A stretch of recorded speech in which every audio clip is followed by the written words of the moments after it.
इसके लिए मैं आपका अभिनंदन करती हूँ। आपके कार्य का गौरव करती हूँ। और मेरे व्याख्यान की शुरुआत भी मैं भारत माँ को वंदन करते हुए एक गीत से करना चाहती हूँ। सर, मेरी आवाज पूरी तरह से आ रही है ना आपको? हाँ जी, एकदम स्पष्ट आवाज आ रही हाँ है आपकी। बिल्कुल। Okay sir, thank you. वंदे जननी भारत धरणी शस्य श्यामला प्यारी। नमो नमः सब जग की जननी कोटि कोटि सुत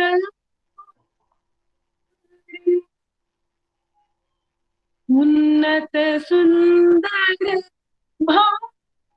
आलय हिममय मुकुट विराजे उज्ज्वल चरण पखारे विमल सिंधु जल श्यामल अंचल धार। एक बार फिर से वो बोलती हूँ क्योंकि बहुत ही सुंदर शब्द है वो। उन्नत सुंदर हिममय मुकुट विराज चरण विमल सिंधु श्यामल अंचल धारी। वंदे जननी भारत धरणी शस्य श्यामला प्यारी। नमो नमो सब जग की जननी कोटि कोटि सुत कोटि कोटि सुत कोटि कोटि सुत।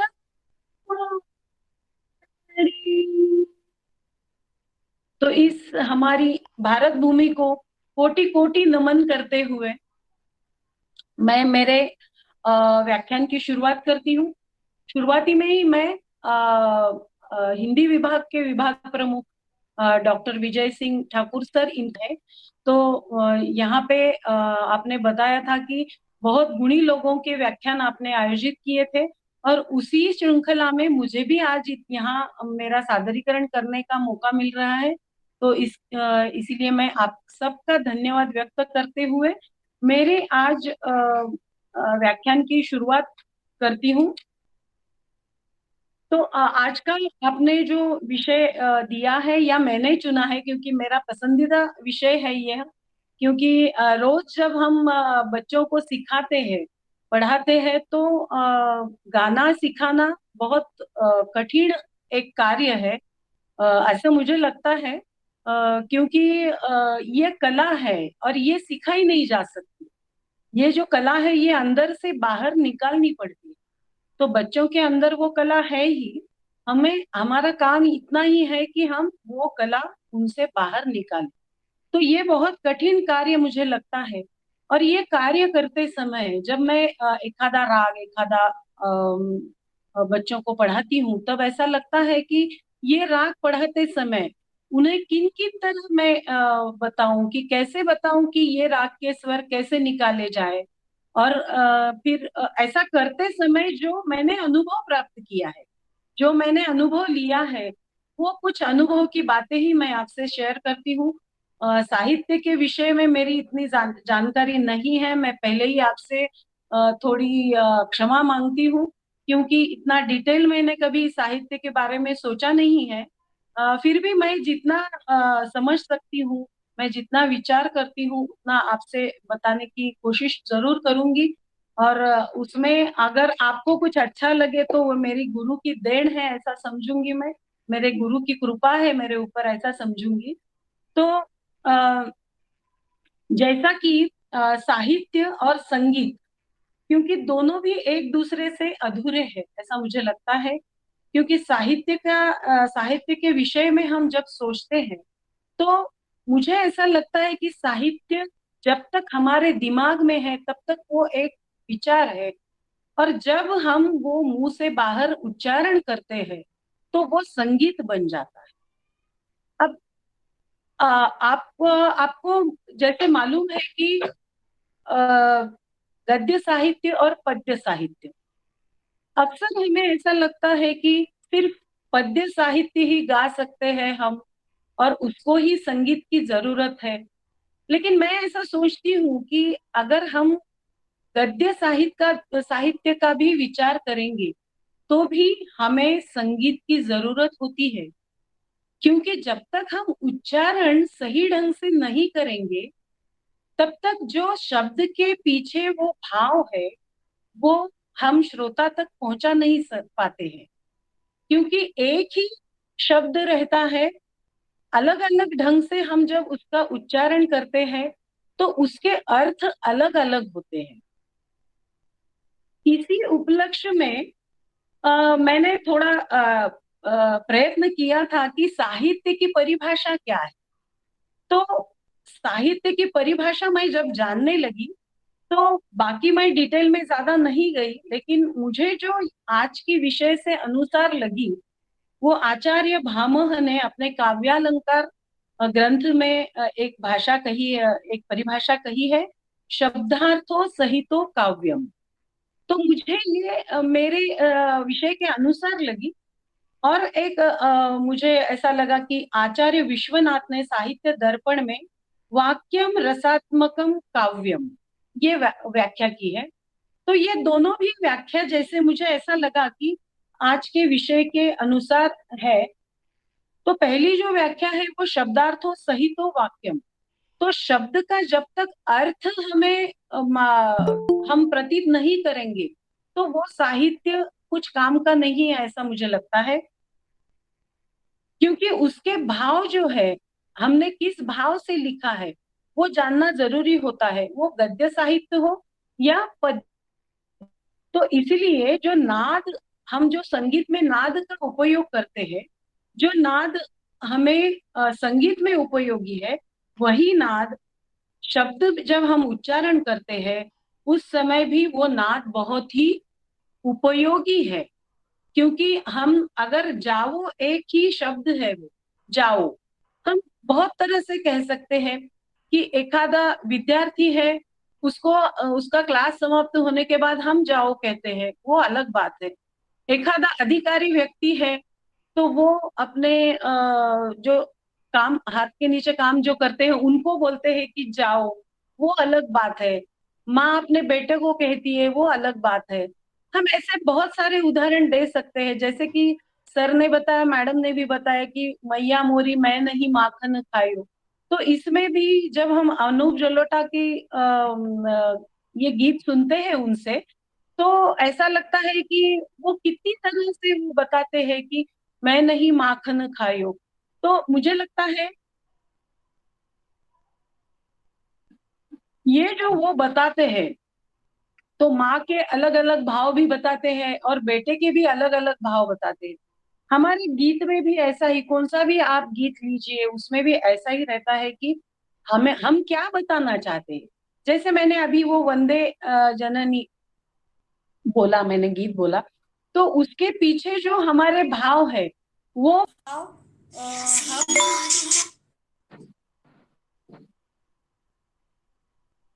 एक मिनट, हाँ, एक कॉल आ रहा था इसलिए मैं डिस्टर्ब हो गई थोड़ा। वो जो हम गीत के भाव थे वो नमनता के भाव। अगर हम ऐसा कहेंगे, वंदे जननी भारत धरणी, क्या हो गया अभी? सुर में तो है लेकिन नाद, उसके पीछे का जो नाद है वो बदल गया। और नाद बदलने की वजह से उसका भावार्थ भी बदल गया। सर मैं एक कॉल ले लेती हूँ, वो बार बार बार कर रहे हैं, प्लीज सॉरी। कोई बात नहीं, ले लीजिए। तो साहित्य भी अधूरा है। तो गद्य साहित्य हो या पद्य साहित्य हो, उसके भाव हम जरूरी है कि वो तो ये भाव हमारे संगीत में उसको काकू काकू प्रयोग कहते हैं। तो ये जो काकू प्रयोग है ये क्या है? तो ये आवाज में परिवर्तन, जैसा मैंने अभी आवाज में मेरी परिवर्तन किया तो आपको पता चला कि मेरे भाव बदल गए पूरे। तो इसी तरह से जब हम अनूप जलोटा जी का गाना सुनते हैं या किसी और का गाना सुनते हैं, तो उस भाव से वो गाते हैं, इसलिए हमको अच्छा लगता है, हम भी वैसा ही अनुभव करते हैं।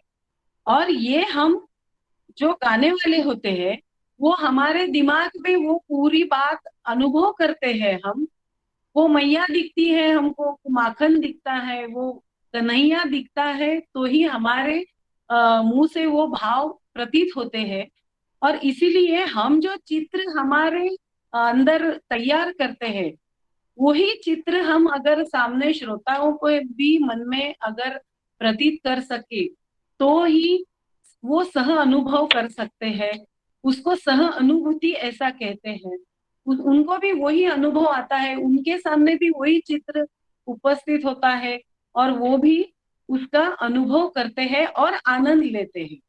तो ये सह अनुभूति है, साहित्य हो या संगीत हो, हम उस माध्यम से ये सह अनुभूति लेते हैं। लेखक या कवि जो है, उन्होंने उनके काव्य में या उनके गद्य साहित्य में क्या भाव प्रतीत किए हैं, जब तक हम उस भावना से नहीं पढ़ेंगे तब तक वो साहित्य भी अधूरा है। और संगीत भी, अगर हम कितनी भी अच्छी ट्यून बनाए, तो उसके लिए अगर जो शब्द है वो सही नहीं मिलेंगे, तब तक संगीत भी अधूरा है, ऐसा मुझे लगता है। वैसे तो वाद्य संगीत से भी हम भाव निकालते हैं, लेकिन फिर भी जब हम शब्द के माध्यम से वो भाव प्रतीत करते हैं, तो उसका एक आनंद अलग होता है। अभी मैं आपको बता रही थी कि आ, मुझे ऐसा लगता है कि आपके भी छात्रों को बीए में ये रस भाव होगा शायद। तो वो रस भाव हम निकालते कैसा है? हमारे संगीत में हम कैसा पढ़ाते हैं, कैसा सिखाते हैं, कैसा बच्चों को बोलते हैं कि शब्द का उच्चारण कैसा करना चाहिए, तो वो भाव आपसे निकलेंगे। तो मैं रागों के कुछ उदाहरण लेके आपको बताना चाहती हूँ कि हमारे राग, भारतीय शास्त्रीय संगीत में जो राग है, तो उसमें हमारे बंदिशें रहती है, उसमें भी शब्द रहते हैं। और शब्द के पहले जो हम उनको राग का रस बताते हैं आकार में या फिर स्वर के माध्यम से, तो उसमें सभी लगभग सभी रागों के भाव अ, हमने बोले तो सिखाया है। राग तोड़ी, तोड़ी राग जो है, ये मैं दो चार राग के उदाहरण देती हूँ। उसमें अगर एक आध गाना है तो वो उसके साथ में मैं बोलूंगी। जैसा सर ने कहा था कि मैं गाने भी कुछ गाऊंगी, तो उसी हिसाब से अगर कुछ आया इस विषय के संदर्भ में तो जरूर मैं बोलूंगी वो। जैसा कि अभी मैं राग तोड़ी के बारे में बोलती हूँ, बोले तो तोड़ी की मैं ये करूंगी। तोड़ी राग जो है करुण रस प्रधान राग है। अब मैं जब बच्चों को तोड़ी राग सिखाती हूँ, तो मैं उनको ऐसा जब बोलती हूँ कि बोलो आप कोमल ग लगाना है, कोमल रे लगाना है, कोमल ध लगाना है, तो जब तक मैं उनको ऐसा नहीं बताती कि तोड़ी का भाव क्या है, तब तक उनके मुंह से वो जो शब्द स्वर आते हैं, तो वो तोड़ी के नहीं लगते हैं। तो मैं आपको बताती हूँ कि वो तोड़ी के भाव कैसा है। तो मैं उनको बोलती हूँ कि आप ऐसा चित्र सामने लाइए कि आपके को बहुत करीब ऐसा जो दोस्त है या फिर कोई आपका रिश्तेदार है, उसका अगर निधन हो गया है, वो आप ध्यान में रखो। तो वो जो भाव आएंगे तो उससे बराबर आपको तोड़ी राग समझ में आ जाएगा। तो तोड़ी राग कैसा है? सा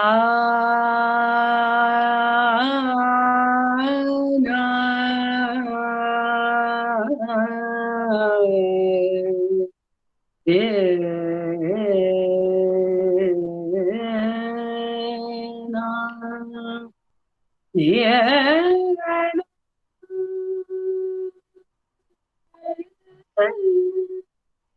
री,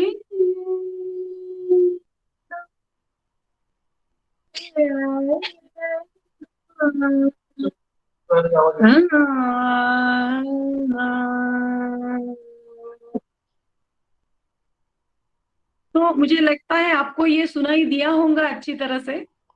तो ये जो मैडम जी एक्चुअली आप बोल हाँ रहे हो तब आवाज आ रही है सर अभी आवाज? तोड़ी राग है।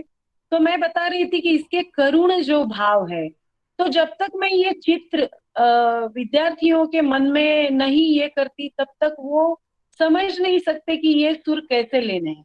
नहीं तो वो क्या करते हैं, सिर्फ सा रे ग म द। तो इससे क्या होता है, उसके जो भाव है वो नहीं आते। तो मेरा कहने का मतलब है कि ये चित्र हमने जब सामने उनके विचार में हम जब वो चित्र तैयार करते हैं, तो वो अच्छी तरह से वो समझ सकते हैं। अभी एक और राग मैं बताती हूँ, राग बहार है। राग बहार ये ऐसा राग है कि जिससे वातावरण पूरा प्रफुल्लित हो जाता है। जैसे हमने अभी कहा था कि करुण रस प्रधान राग तोड़ी का उदाहरण दिया मैंने। तो अभी राग बहार में जब कहूंगी तो आपको लगेगा कि पूरा वातावरण प्रफुल्लित हो गया है। आप सुर का जो बदल होता है, वो जो बदलता है सुर, तो उससे क्या परिणाम होता है देखिए आप। आ,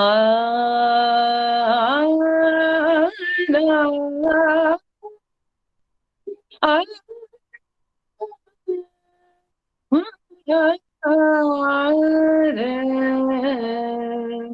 ये जो ये इसमें आपको एक गाना भी है, बोले पपी हरा पपी हरा, बोले पपी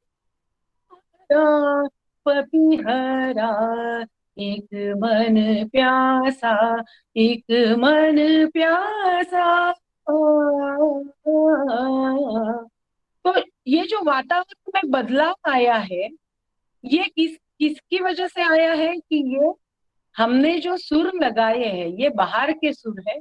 और जैसे राग का नाम भी है बहार, तो उसी तरह से वातावरण में बहार आ गई है। तो ये स्वरों की ये कमाल है। अभी हम जैसा वीर रस प्रधान एक राग का उदाहरण लेते हैं।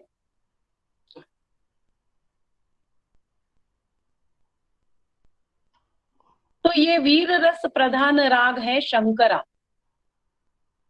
ये शंकरा राग जो है, इसमें जब हम वीरता पूर्वक गाने गाते हैं तो ही उसका मजा और आता है। जैसे कि हम सब मराठी हैं, आज मैं हिंदी में बात कर रही हूँ।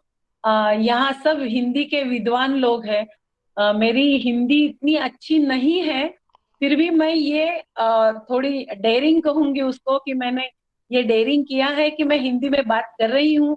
अगर कुछ आप बहुत मेरे अच्छा से बोल गलती रहे हो हैं। रही है बहुत तो अच्छी आप हिंदी। माफ कर दीजिए। हिंदी तो बहुत अच्छी है मैडम, आपकी उत्तर भारतीय हिंदी लग रही है। अरे बाप रे, थैंक यू। जी। तो मराठी का एक गाना है जो आपको सबको मालूम है, जयोस्तुते श्री महान मंगले शुभास्पते। तो ये जो गाना है ये राग शंकरा में है। तो हम देश की वीर जवानों का जब वर्णन करते हैं, और इस गीत में वो जो वीरता भाव है वो पूरी तरह से समाहित है। और जब हम इस गाने को ये सुर में गाते हैं, बोले तो शंकरा राग के सुर में गाते हैं, तो उसके मजे कुछ और होते हैं। तो मैं आपको बताती हूँ कि इस राग के सुर क्या है। सा आ आ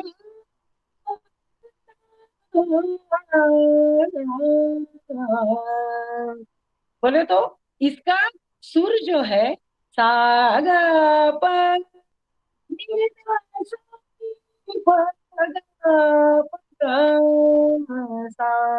जय हो स्तुते, जय हो स्तुते। आपको समझ में आया होगा कि वातावरण में पूरी वीरश्री जो है वो आई है। तो इसका कारण क्या है? तो इसका कारण ही वो सुर है। तो हम जब मेरा कहने का मतलब ये है कि साहित्य में गद्य हो या पद्य हो, तो हम सुर को कैसा भूल सकते हैं?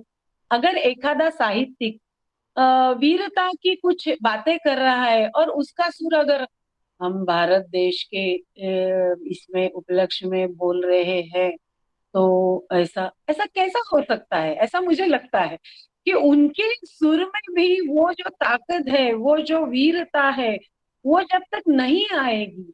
हम अभी हमारे नेतागण भी देखते हैं, जब बात करते हैं तो उनका जो लहजा होता है, उनका जो कहने का ढंग होता है, वो बहुत अलग तरह से होता है। और वो जो कहते हैं, जब अपने राष्ट्र प्रेम बताते हैं, तो वो भी उनका भी सुर वीरता जैसा हमको लगता है। तो अ, अभी हम श्रृंगार रस की तरफ जाते हैं। तो श्रृंगार रस में तो आपको गाने भी बहुत से मालूम हैं, और हम पिक्चर में भी गाने बहुत सुनते हैं। तो जैसे कि हमारा राग यमन है, तो यमन कल्याण ये जो राग है, ये राग श्रृंगार रस प्रधान राग है। तो ये श्रृंगार रस प्रधान राग कैसा हम बता सकते हैं, या फिर कैसे सुर है उसके? देखिए, नी रे गा, रे गा, रे गा मा पा रे, नी रे ध, नी रे ध सा। अब गाना सुना है हमने, नी रे गा, रे गा, म ग रे सा सा नी, प प म रे ग सा नी, सा ग प नित साज सवेरे मिलते के तारे खिलते लेते जाए सूरज कहते हैं चले आना, जब दी आना। अभी कैसा है कि शब्द से भी ज्यादा भाव जब हमको पहुंचाने होते हैं, जैसे कि हम जब ऐसे जो श्रृंगार रस प्रधान गीत है, तो उसमें शब्द में हम जो बातें नहीं कह सकते हैं, वहां संगीत काम कर लेता है। ऐसा मुझे लगता है कि कहाँ अगर शब्द भी अपूरे जब बोले तो पूरे नहीं होते हैं, तब वहां संगीत काम कर लेता है वो। तो इसीलिए ऐसे जो सुंदर सुंदर गीत है, ये राग यमन का गीत था, जब दीप जले आना। और ऐसे बहुत सारे गीत राग यमन में है, और श्रृंगार रस प्रधान भी है। अभी हम एक हमारा मराठी गीत है, उसके बारे में मैं कहती हूँ। जीव लगा राहिले रे दूर घर माझे, ये गीत आपने सुना होगा। हाँ। तो ये जो पुरिया धनश्री राग है इसका, अभी पुरिया धनश्री राग क्या कहता है? तो पुरिया धनश्री के जो सुर है, वो आर्जव आर्जव बोलते हैं हम उसको, कि कुछ हम अगर मांगते हैं तो जो आर्जव चाहिए, हमें हमारी मांग में वो आर्जव जो चाहिए, वो ये सुर से दिखती है हमको। प्रिया धनश्री के जो सुर है, उससे हम ये आर्जव देखते हैं। तो ये कैसे है सुर? सारे ना, आ,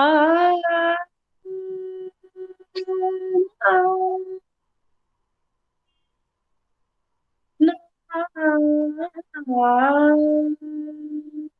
आ,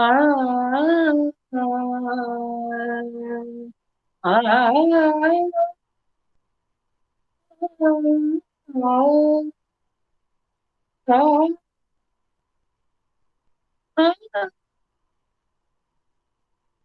तो यहाँ जो है कमर ध, गम द,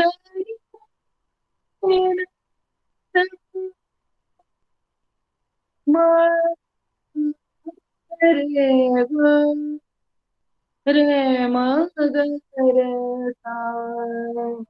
अभी देखो ये जो जिसने भी ये ट्यून बनाई है या इसका संगीत बनाया है, तो मुझे ऐसा लगा, ऐसे कुछ प्रॉपर जो उदाहरण है वो मैंने लिए हैं कि मुझे ऐसा लगता है कि ये पुरिया धनश्री स्पष्ट करने के लिए ये गीत के शब्द भी इतने अच्छे हैं, जीव लगा राही ले रे दूर घर माजे। तो ये गीत से भी वही भाव प्रतीत हो रहे हैं और राग से भी वही भाव प्रतीत हो रहे हैं। तो इसका मिलाप जब हम देखते हैं तो ये गाना कैसे लोगों को पसंद है, आप सब जानते हैं कि ये बहुत लोगों को गाना पसंद है। प ध प म प ग म रे ग नि म ग प ध नि ध ध नि मी वनवासी घेशील केव्हा मग हृदयाशी। तो ये जो आर्जव है ये गाने से बहुत अच्छी तरह से प्रतीत होती है, ऐसा मुझे लगता है।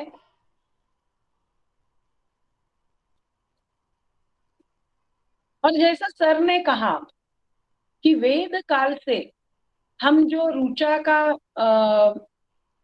हमने सिर्फ रुचा पढ़ी नहीं है, वो श्लोक के रूप में गाई है। और हमारे संगीत का जो निर्माण है या उगम है वो भी वेद में ही माना जाता है। वेद में 3 स्वर थे और फिर बाद में उत्तर वेद काल में होते होते 7 स्वरों तक हम पहुंचे हैं। और बाद में आपको मालूम ही है संगीत का पूरा इतिहास में, उसमें ज्यादा नहीं जाऊंगी। भरत के नाट्य शास्त्र बोले तो भरत ने जो भरत मुनि इन्होंने जो नाट्य शास्त्र ग्रंथ लिखा है उसमें रस के बारे में जो लिखा है 17वें अध्याय में, तो ये जो रस बताए हैं उन्होंने नाट्य का जो प्रयोग है। अभी हम तब तो नहीं थे लेकिन अब हम जान सकते हैं कि एक आधी मूवी हम जब देखते हैं, पिक्चर हम देखते हैं, तो जो नायक होता है उसे क्या कहना है, तो क्या कहना है हम पहले ही समझ सकते हैं क्योंकि बैकग्राउंड म्यूजिक आ जाता है। डन टडन, ऐसा है कि हमको लगता है कि अरे कुछ तो भी अभी होने वाला है, भयानक कुछ तो भी घटना घटने वाली है। या फिर अगर थोड़ा सा ऐसा मैंने जैसा तोड़ी का उदाहरण दिया था वैसा अगर म्यूजिक आया तो हमको जरूर पता होता है कि हीरो का कोई तो भी जो रिश्तेदार है वो बोले तो गुजरने वाला है, या ऐसा हमको बराबर वो म्यूजिक से पता चलता है। तो इस म्यूजिक का उपयोग भरत मुनि ने नाट्य शास्त्र के उपलक्ष्य में, नाट्य के लिए म्यूजिक कितना उपयोगी है। हमारा प्रयोग जो नाट्यकार जो बताने वाला है, जो नायक बताने वाला है, वो कितनी अच्छी तरह से म्यूजिक के माध्यम से बता सकता है, संगीत के द्वारा बता सकता है, इसके लिए उन्होंने संगीत का जो प्रयोग किया है। और मुझे कहने में बहुत गर्व होता है कि वही जो शताब्दी में, जो चौथे शताब्दी में उन्होंने कहा है वही बातें आज तक हम उसका उपयोग कर रहे हैं। तो जो श्रुतियां उन्होंने बताई है, जो भी बातें उन्होंने संगीत के बारे में बताए हैं, वो आज भी हम उसका सारना चतुष्टय हो या और श्रुति का विभाजन हो, वो आज भी हम उपयोग करते हैं। तो हमारे परंपरा कितनी महान है। संगीत का जो जिन्होंने खोज की है वो आज तक हम उसको बदल नहीं सके हैं या बदलना नहीं चाहते हैं, या उसने उन्होंने पर्याय ही नहीं उपलब्ध करके दिए हैं। नहीं तो हम आज एक रिसर्च पेपर लिखते हैं तो दूसरे दिन हमारे रिसर्च के ऊपर दूसरा कोई तो भी लिख लेता है। ये आज की हम बातें देखते हैं तो हमारा ज्ञान जो है वो कितनी कहाँ तक सीमित है। और पहले जो पंडित शास्त्रकार थे उनका ज्ञान आज तक कोई उनको ज्यादा कुछ ये नहीं कर सकता है। तो ये मैं उनकी महानता इस उपलक्ष्य में भी बताना चाहती हूँ। तो उन्होंने जो काकू प्रयोग बताया है, उन्होंने जो स्वर का जो हम कम सुर में गाते हैं या स्वर की ऊंचा नीचापन हम बोलते हैं, उसका प्रयोग हम नाट्य में भी कर सकते हैं और संगीत में भी उसका प्रयोग हम कैसे किस तरह से कर सकते हैं, वो उन्होंने जब बताया है तो आज भी हम उस परिणाम का या उस राग के परिणाम का आज भी हम हमारे पिक्चर के माध्यम से, हमको समझ में नहीं आता है, हमको इंस्ट्रूमेंट पर अगर वाद्य बजते हैं तो हमको लगता है कि उसका और सुर का कुछ संबंध नहीं है, लेकिन वो इंस्ट्रूमेंट पे भी सुर ही बजते हैं और वो सुर से ही म्यूजिक तैयार होता है। और वो बैकग्राउंड में जब म्यूजिक देते हैं तो हमारे दिमाग में वो पूरा वातावरण तैयार हो जाता है और हम बहुत सारी बातें ऐसी होती है कि जो हम म्यूजिक से समझ लेते हैं, जो कि पूरी बात कहने की जरूरत नहीं पड़ती है, फिर भी हम म्यूजिक के माध्यम से वो समझ सकते हैं। तो ऐसा जो संगीत का महत्व है, साहित्य में है और नाट्य में भी है, और मैंने जैसा बताया पिक्चर में भी है। और वो तो छोड़ो, हमारी रोजमर्रा की जिंदगी में भी जब हम किसी से बात करते हैं तो जो जो भाव से हम बात करना चाहते हैं उसी भाव से अगर नहीं कहे तो वो सामने वाला ऐसा भी कह सकता है कि अरे क्या है, कहना क्या चाहते हैं, कह क्या रहे हैं, उससे भाव क्या आ रहे हैं। अगर हम प्रिंसिपल के पास जाते हैं, हमको अगर कहाँ जाना है और लीव चाहिए और उनसे हम ऐसा कहेंगे सर देते हैं कि नहीं लीव, तो ऐसा होता नहीं है। हम उनके सामने जब जाते हैं तो हमारे स्वर बराबर बदल जाते हैं। सर मैं जानना चाहती हूँ, कृपया आप मुझे इसकी परवानगी देंगे क्या, ऐसा हम उनको पूछते हैं। तो हमारे सुर में भी बदलाव आता है। जैसा हम देखते हैं कि हम अगर हमारे सहेली से बात कर रहे हैं तो हम ऐसा बोलते हैं उसको क्या चल रहा है, क्या बोल रही है, वगैरह वगैरह। और जब हम हमारे सामने अगर अचानक से हमारे पंतप्रधान आ जाएंगे तो हम उनको ऐसा नहीं कहेंगे क्या चल रहा है, नहीं, उनसे हमारी बोले तो वो ऑटोमेटिकली क्रिया हो जाती है और हमारे सुर बदल जाते हैं। तो ये भी एक संगीत का ही काकू प्रयोग है, जो कि हमारे आवाज में बिल्कुल हम कुछ भी नहीं विचार करते हुए बदलाव आ जाता है। हमारी बातें करने का ढंग बदल जाता है। जब मैं नॉर्मली बातें करती हूँ, जब मैं व्याख्यान देते समय बात करती हूँ, जब मैं बच्चों को गुस्सा करते समय बात करती हूँ, तो हमारी बात करने का इसीलिए शब्द के पीछे जो नाद है वो बहुत ही महत्वपूर्ण है। उससे हमारी पूरी दुनिया बदल सकती है। ये मैं इस आज के इस व्याख्यान के माध्यम से कहना चाहती हूँ। गाने तो है ही, गाना तो हमारा धर्म है, पेशा है, हम गाते ही है, लेकिन बात करने में भी संगीत कैसा उपयोगी है ये मैं कहना चाहती हूँ। और मुझे यहाँ आपने बात करने का मौका अवसर दिया, इसलिए मैं आपका बहुत ही मन से आभार व्यक्त करती हूँ और मेरे शब्दों को विराम देना चाहती हूँ। धन्यवाद। आपने बहुत प्रभावशाली वक्तव्य यहाँ गीतों के साथ हमारे बीच प्रस्तुत किया। साहित्य और संगीत का संबंध कैसे शब्द के साथ साथ भाव से जुड़ा हुआ है और साहित्य की प्रखर अभिव्यक्ति या प्रभावशाली अभिव्यक्ति स्वरों के माध्यम से कैसी होती है, आरोह अवरोह का कैसे महत्व होता है और जो बात सामने वाले तक पहुंचानी है उसके लिए केवल शब्द ही नहीं, यदि सुर ताल का भी ज्ञान हो तो वो बहुत अधिक प्रभावशाली रहता है। ये भी बताया मनुष्य जीवन से जन्म से स्वर से ही जन्म जब होता है शिशु का, तब जो स्वर निकलता है आ का रोने का स्वर, वह उससे संगीत शुरू होता है, वह मृत्यु तक संगीत मनुष्य के जीवन से जुड़ा हुआ है। हमारे सारे तीज त्योहार, शादी विवाह के समय भी गाए जाने वाले गीत, किसानों द्वारा कटाई के समय गाने वाले गीत, हर एक पक्ष से हमारे जीवन के संगीत जुड़ा हुआ है। और वो आपके वक्तव्य से हमें और अधिक प्रभावशाली ढंग से छात्रों तक ये पहुंचा है कि किस प्रकार हम संगीत से जुड़े हैं और संगीत का वास्तविक ज्ञान यदि हमारे पास हो तो वो हमारी बात कितनी प्रभावशाली बन सकती है और हमारे प्रत्यक्ष जीवन में, व्यावहारिक जीवन में भी उसका उपयोग कितना होता है, ये भी आज हमें पता चला है। अध्यक्ष समापन के साथ आभार। क्या नहीं वन मैन ठाकुर वन तो मैन आर्मी है, one one man army one ज्यादा मैन आर्मी, या फिर मैं करूँ, बताइए। जी जी जी। हाँ, यहाँ पर मैं ही अध्यक्षीय समारोह कर देता हूँ। अक्सर आजकल जी, मुझे ही अध्यक्षीय समारोह की जिम्मेदारी मिल जाती है, निभानी क्योंकि पड़ती तकनीकी कार्यवश विभागाध्यक्ष जुड़ नहीं पाते हैं। वो कोई समस्या है। तो खैर कोई बात नहीं, हमारा दायित्व बनता है कि हम उनकी समस्याओं को समझकर उसे निभाने का प्रयास करें। आपका बहुत बहुत धन्यवाद कि हमें आपने एक बहुत महत्वपूर्ण और मूल्यवान समय दिया। हम आपके बड़े आभारी हैं। आपका वक्तव्य सुनकर बहुत प्रसन्नता हुई।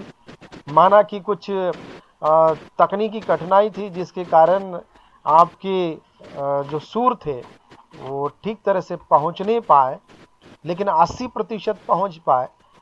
जितना भी पहुंच पाया वो मन को आनंदित और प्रफुल्लित कर दिया।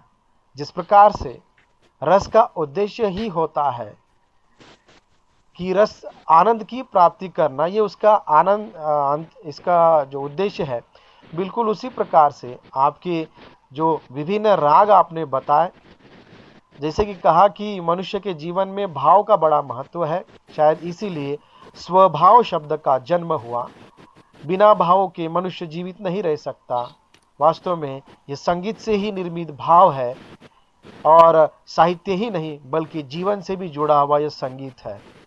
तो साहित्य और जीवन से जुड़े हुए इस संगीत को किस प्रकार से विभिन्न भावों में संगीत की अभिव्यक्ति की जाती है रागों के माध्यम से। लगभग आपने 5 या 6 राग हमें बताया, उसका परिचय दिया, जो दुख और करुणा के समय। और खास बात यह रही कि आप जब छात्रों को बताते हैं व्यावहारिक उदाहरण देकर कि आप जब तोड़ी राग का प्रयोग कर रहे हैं, कि आप आपके सामने किसी की मृत्यु की कल्पना कीजिए, दुख की कल्पना कीजिए, और जब आप कल्पना कर रहे हैं ऐसे समय में अपने आप आपके भीतर से जो राग उत्पन्न होगा वो तोड़ी राग को न्याय देने वाला राग होगा। उसी प्रकार से जब मौसम में परिवर्तन हो जाता है, बहार आती है, उस बहार को देखकर बहार नामक राग की उत्पत्ति हो गई। और सचमुच बाहर और बाहर में दोनों तरफ खुशियां फैलाने वाला यह राग से हमें परिचित करवाया। इसे बहुत सारे राग से हम परिचित नहीं थे, लेकिन वास्तविक परिचय एक संगीतज्ञ के द्वारा ही हो सकता है। बिल्कुल, आप जो संगीत के क्षेत्र में विशेषज्ञ है, आपने हमें राग के बारे में बताया। राग का वह एक रूप बताया जो वीर रस को लेकर चलता है। हमें भी पता नहीं था कि वीर रस का कौन सा राग होता है। हमें तो इतना ही पता था कि वीर रस का राग वीर रस ही होता है, और दूसरा कौन सा होता है।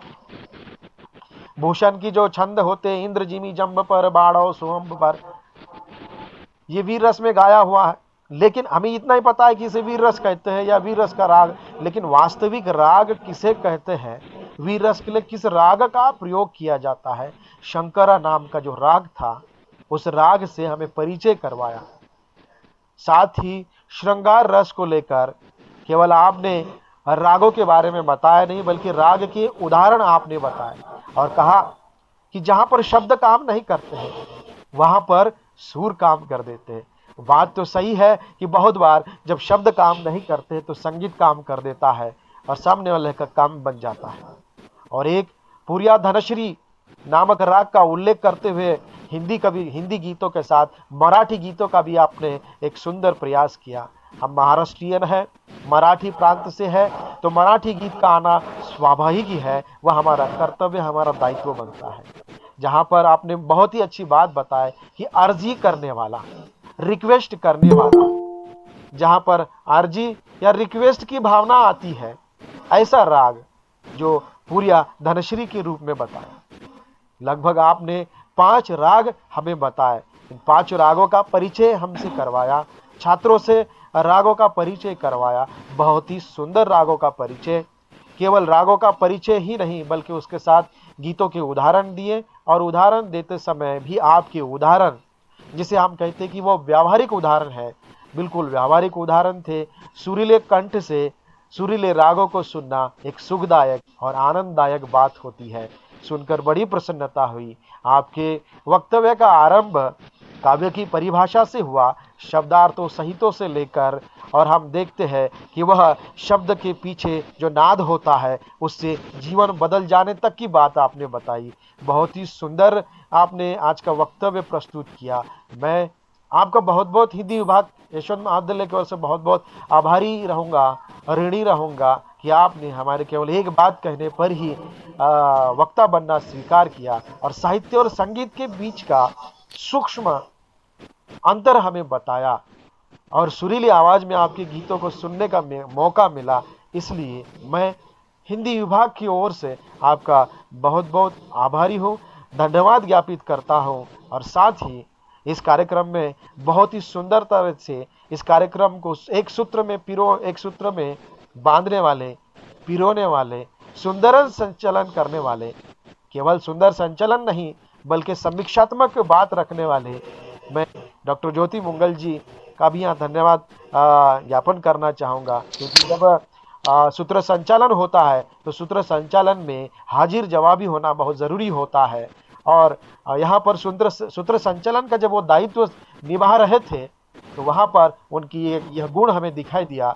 और साथ ही वक्ता के वक्तव्य को सुनकर उसका निचोड़ कम शब्दों में बताना, यह भी एक कला होती है। और वह कला सूत्र संचालक के रूप में मुझे डॉक्टर ज्योति मुंगल जी में दिखाई दी। ये 2-3 गुण उन्हें बहुत बेहद अच्छे गुण हैं। और साथ ही संचालन करते हुए मुस्कुराते हुए संचालन करना, ये बहुत बड़ी बात होती है। क्योंकि एक साथ संचालन करना और मुस्कुराना दो बातें हैं, लेकिन दो बातों को एक साथ करना वास्तव में साहित्य संगीत का ही मिलाप माना जा सकता है। तो ये इसलिए मैं संचालन करने वाले डॉक्टर ज्योति मुंगल जी का भी आभारी हूँ। और इस कार्यक्रम में उपस्थित जो छात्र थे उन सभी छात्रों का, जिन्होंने यहाँ उपस्थित रहे, हमारे इस कार्यक्रम को सुना। हमारे कुछ पूर्व छात्र इस कार्यक्रम में सम्मिलित हुए थे, शायद तकनीकी कार्यवश वो अभी नहीं, वो लेफ्ट हो गए हैं। बहुत सारे छात्र जुड़कर लेफ्ट हो चुके हैं। यहाँ पर मैं हमारे साथ रमाकांत चाटी सर भी हमारे साथ इस मंच पर दिखाई दे रहे हैं। मैं उनका भी आभार प्रदर्शित करना चाहूँगा कि वो श्रोता बनना उन्होंने स्वीकार किया, हमारे इस कार्यक्रम में भी आए। वास्तव में वो भी एक अच्छे संगीतज्ञ है, उन्हें भी सुनना एक सुखद अनुभूति होगी। हम भी मैं भी उनके साथ काम कर चुका हूँ, वो भी हमारे महाविद्यालय में बहुत समय तक पढ़ाने के लिए थे। मुझे भी उनके साथ काम करने का मौका मिला। भविष्य में जब भी मौका मिलेगा रमाकांत चाटी सर को हम जरूर आमंत्रित करेंगे, उन्हें हम सुनेंगे। उनका भी बहुत बहुत धन्यवाद।